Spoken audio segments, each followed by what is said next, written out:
Now C2 has a big bifid. So for her we need to be on, there's the center, we want to be on the left side here. It's a little Jenga. Like butter. Nice. You definitely got stuff coming out right now. How do you know that I'm crying? I can feel the heat.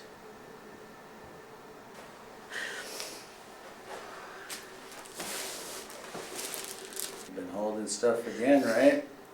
But the good news is you're feeling, and you're not holding back the feelings. That was a little baby. I know. Kind of cool. Yeah, it was very specific though.